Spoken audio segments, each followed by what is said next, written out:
सुजानगढ़ के सालासर रोड स्थित जयश्री गार्डन में भारतीय जनता पार्टी की ओर से संयुक्त मोर्चा सम्मेलन का आयोजित किया गया। इसमें पूर्व विधायक खेमाराम मेघवाल के आने वाला विधानसभा चुनाव में गहलोत सरकार को उखाड़ फेंकना है। उन्होंने कहा कि राज्य की गहलोत सरकार हर मोर्चे पर विफल रही है। साथ ही केंद्र की योजनाओं में मोदी सरकार की योजनाओं का बखान किया गया। नेताओं कार्यकर्ताओं द्वारा उपस्थित कार्यकर्ता सम्मेलन में बड़ी संख्या में संयुक्त मोर्चा के कार्यकर्ता उपस्थित रहे।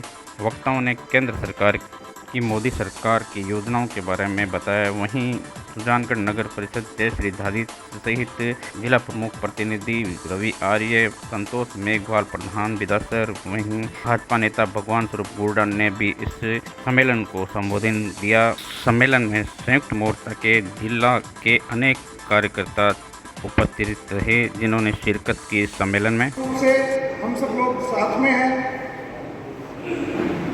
युवा टीम मेरे आज सामने होने जा रहे हैं, तो हम लोगों के बीच में क्या लेके जाए, आप जरा ध्यान से सोचिए। मैं हमारे देश के प्रधानमंत्री आदरणीय नरेंद्र मोदी के 9 साल का कार्यक्रम आज हम बड़े हर्ष के साथ में मना रहे हैं और हम सबको प्रयास करना चाहिए कि जिस प्रकार से भारतीय जनता पार्टी के आज की जो मीटिंग रखी गई, ये भारतीय जनता पार्टी की नरेंद्र मोदी सरकार की 9 साल की उपलब्धियों के बारे में थी।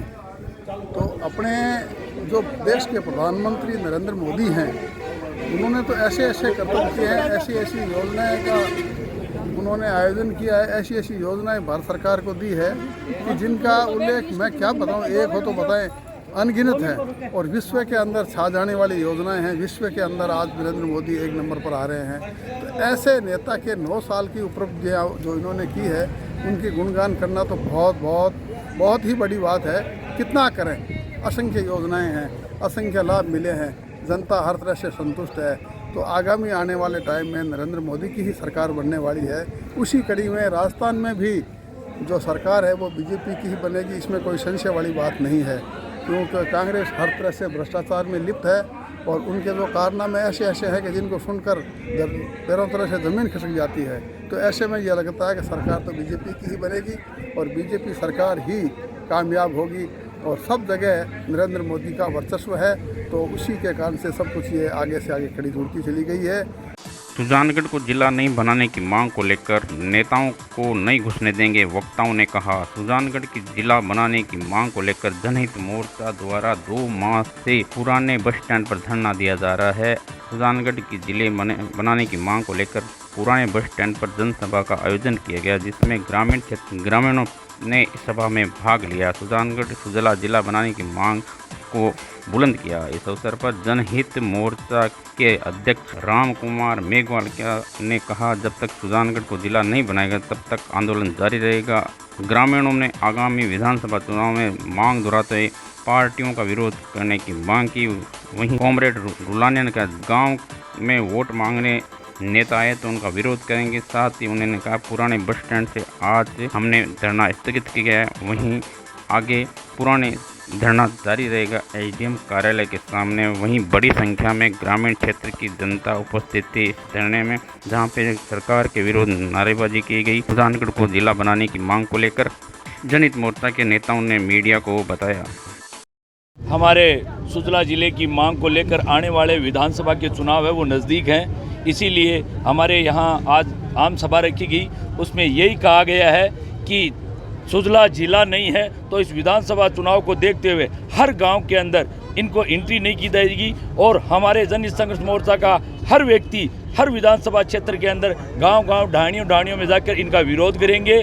किसी भी पार्टी के नेताओं को चुनाव के लिए मना करेंगे और यहाँ तक कि गांव वालों ने यहाँ सहमति जताई है कि हम अगर ये सुजानगढ़ जिला या सुजला जिला नहीं देते हैं तो इनका विरोध किया जाएगा चुनाव को लेकर। से जनहित संघर्ष मोर्चे के द्वारा जिस प्रकार से सुजला जिले की मांग को लेकर आंदोलन चल रहा है और आज बड़ी आम सभा हुई है, आम सभा में बहुत दूर के लोग गाँव से आए हैं। निश्चित रूप से गांव के लोगों में आक्रोश है और जनता सुजला जिले की मांग की सौगात मुख्यमंत्री से लेना चाह रहे हैं और मुख्यमंत्री जी से भी निवेदन है कि वो जल्दी से जल्दी सुजला जिले की मांग पूरी करें। और निश्चित रूप से अगर इसमें सुजला जिले की जनता का ये मांग पूरी नहीं होती है तो जनता को आने वाले चुनाव में इस सरकार को नुकसान भुगतना पड़ेगा। मैं मीडिया के माध्यम से और शासन और प्रशासन के माध्यम से राजस्थान की सरकार को ये चेताना चाहता हूँ कि अगर सुजला जिले के लिए हमें अगर आर और पार की लड़ाई लड़नी पड़ी तो भी राजस्थान सरकार से लड़ेंगे। इसीलिए जल्दी हम राजस्थान के मुख्यमंत्री जी से और उनके आला जो कैबिनेट सेक्रेटरी है उनको हम ये चेतावनी देना चाहते हैं कि सुजला क्षेत्र की जनता आपके लिए आर और पार की लड़ाई लड़ने के लिए तैयार है। जल्द आप सुजला जिले की सौगात लौटाएं ताकि सुजला जिले की जनता अपने घरों की ओर प्रस्थान करे, अन्यथा हम ईंट से ईंट बजाने का काम करेंगे। इनकलाब जिंदाबाद, जय जवान। भूमि विकास बैंक के 10 सदस्य निर्विरोध निर्वाचित हुए। विधायक आवास पर किया गया अभिनंदन। विधायक मनोज मेघवाल के आवास पर बिदासर पंचायत और भूमि विकास बैंक के कांग्रेस समर्थित 10 सदस्यों को निर्विरोध निर्वाचित होने पर विधायक मनोज मेघवाल के आवास पर किया गया भव्य स्वागत। सुजानगढ़ क्षेत्र के 22 सदस्यों ने फार्म भरे, जिसमें 10 सदस्य निर्विरोध निर्वाचित किए। 12 पर चुनाव होंगे। वार्ड नंबर 3 से नेमिचंद ढूंढकिया, 4 से राजू राम गुदारा, 6 से तुलाराम सिद्ध, 7 से गणपत राम जाट, 8 से मनसुख दास स्वामी, 10 से बनाराम व 15 से खेम सिंह, 16 से हरिदास नाई, रामचंद्र भाकर, 21 से शिव प्रसाद वोरा निर्विरोध निर्वाचित हुए। इस अवसर पर विधायक मनोज मेघवाल के आवास पर कांग्रेस नेता पूसाराम गोदारा, विद्याधर बेनीवाल, इदरीस कोरी, धर्मेंद्र किलका, नरपत गोदारा, पूसाराम गोदारा सहित अनेक कार्यकर्ताओं ने निर्विरोध निर्वाचित सदस्यों का माला व सपा पहनाकर मिठाई खिलाकर स्वागत किया। गौरतलब है कि सुजानगढ़ के विधायक आवास पर पहुंचे थे निर्विरोध निर्वाचित सदस्य, जिसमें विधायक मनोज मेघवाल ने उन सभी सदस्यों का धन्यवाद ज्ञापित करते हुए कि कांग्रेस के समर्थित सदस्य हैं जो कि निर्विरोध निर्वाचित हुए हैं। विधायक मनोज मेघवाल के आवास निर्विरोध निर्वाचित होने पर कांग्रेस नेताओं में खुशी की लहर देखी गई, जहां पर बड़ी संख्या में पहुंचे कांग्रेस कार्यकर्ताओं और स्वागत किया। निर्विरोध निर्वाचित होने वाले सदस्यों का भूमिका आने वाले समय में भी बनेगा बोर्ड, ये दावा है कांग्रेस नेताओं का। कल भूमि विकास बैंक के 133 जो वार्ड हैं पूरे ज़िले में, उनके लिए फार्म भरे गए थे। कांग्रेस ने अपने समर्थित प्रत्याशियों के सभी वार्डों में फार्म भराए थे, जिसमें सुजानगढ़ विधानसभा, सुजानगढ़ और बिदासर 2 तहसीलों में कुल 22 वार्ड हैं। हमने पूरे 22 वार्ड में फार्म भराए, उसमें से 10 निर्विरोध हो चुके हैं। आज नाम वापसी की अंतिम तिथि है। और उसके अलावा ज़िले की बात करें तो 82 निर्विरोध बने और अधिकांश कांग्रेस समर्थित हैं। 134 में से 68 सीटों पर विजयी होने के बाद में चेयरमैन बनेगा, इसलिए यह तो निश्चित है कि कांग्रेस का ही अब अध्यक्ष बनने जा रहा है, क्योंकि आधे से ज़्यादा हम पहले जीत चुके हैं और जहां मतदान होगा उसमें भी बड़ी संख्या में कांग्रेस समर्थित जीतेंगे। मैं सभी जो डेलीगेट्स हैं उनको बधाई देता हूँ, शुभकामनाएं देता हूँ और उनसे अपेक्षा करता हूँ कि जो किसानों की समस्याएँ हैं, जो किसानों की बात है, तो जो भूमि विकास बैंक से जो संबंधित कार्य हैं, ये किसानों से जुड़ी हुई संस्था है, पूरी तरह से उनके हित में काम करेंगे और अच्छे से इसका संचालन करेंगे। पहले भी कांग्रेस समर्थन से ही भूमि विकास बैंक चेयरमैन और डेलीगेट्स रहे हैं और कांग्रेस का ही उस पर कब्जा रहा है और उन्होंने बड़ी बखूबी से काम किया है। इसलिए इस बार भी उसी तरह से अच्छे से काम करके और किसानों के हित में काम करेगी ये संस्था। मैं सभी को पुनः बहुत बहुत बधाई देता हूं। जिनमें 134 में से 82 सीटों पर लगभग कांग्रेस समर्थित उम्मीदवार 82 लोग आए, उनमें 72 लोग कांग्रेस से समर्थित हैं। इसलिए लगता है कि भूमि विकास बैंक का चेयरमैन कांग्रेस का बनेगा। उसमें सबसे बड़ी महत्वपूर्ण भूमिका सुजानगढ़ और रतनगढ़ की है। सुजानगढ़ में 22 वार्डों में से 10 वार्ड निर्विरोध निर्वाचित हो चुके, जिनका आज यहाँ सम्मान समारोह रखा गया माननीय विधायक महोदय मनोज मेघवाल जी के आवास पर, और इनका सबका सम्मान किया गया और इन्हें शुभकामनाएं प्रेषित की कि आप सब लोग मिलकर के भूमि विकास बैंक में पार्टी का चेयरमैन बनाएं और पार्टी लाइन पर आप चलें। और इसके साथ साथ अब भी 12 में से 2 बजे तक का समय बाकी है, 2-3 आदमी फिर निर्विरोध हो सकते हैं। ज़्यादातर सीटें जो चुनाव होगा उस पर भी मुझे लगता है कि ज़्यादातर पर कांग्रेस चुनाव जीतेगी समर्थित।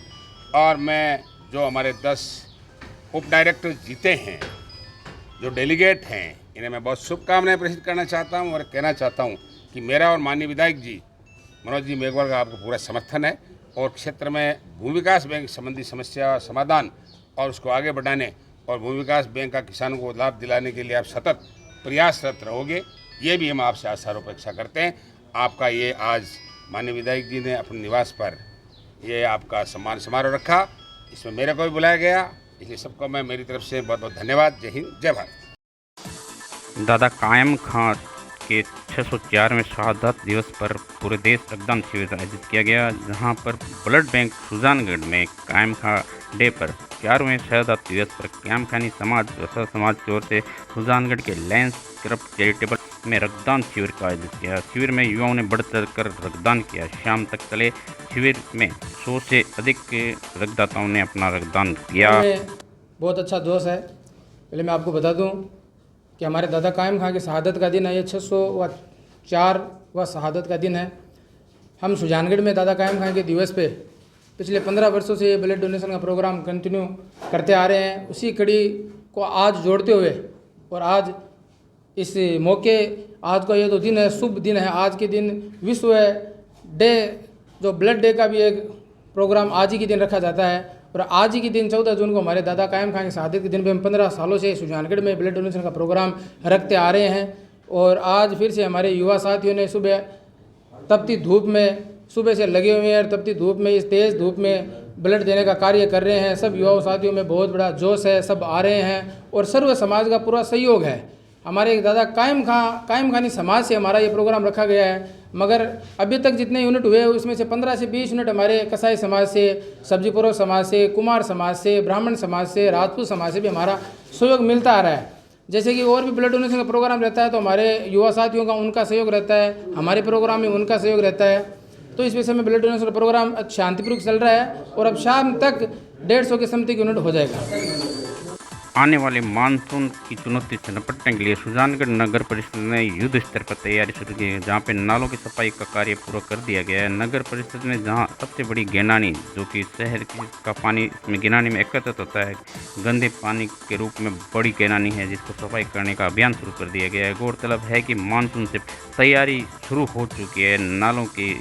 सुजानगढ़ नगर परिषद आयुक्त ने बताया कि सुजानगढ़ की सबसे बड़ी गैनानी की सफाई का कार्य शुरू कर दिया, जिसमें 5 ट्रैक्टर LNT लगाकर पंप हाउस को खाली किया जा रहा है। तूफान आने की भी संभावना बनी है, मौसम विभाग ने चेतावनी दी है। किस तरह की तैयारी है नगर परिषद की? क्या नगर परिषद द्वारा मानसून पूर्व की तैयारी कर ली गई थी, जिसमें जितने भी बड़े नाले हैं सबको निकलवा दिया गया था।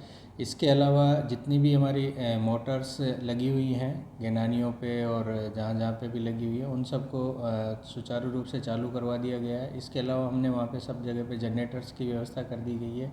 इसी कड़ी में आज हम जो शहर की सबसे बड़ी गैनानी है, जिसमें पूरे शहर का पानी आता है, उसकी सफाई का कार्य भी प्रारंभ करवा दिया है। जो संप वेल बना हुआ है, उस संप वेल की सफाई और उसके आसपास में जितना भी कचरा उस गैनानी में भरा हुआ है उसको हम निकलवा रहे हैं। उसके निकलने के पश्चात में लगातार हम मोटरें चालू रखेंगे ताकि उस गैनानी का पानी में कम हो जाए और जो बारिश आने की जो संभावना है उस पानी को हम गैनानी में इकट्ठा कर सकें और समय रहते हुए मोटरों के द्वारा उसको बाहर निकाला जा सके।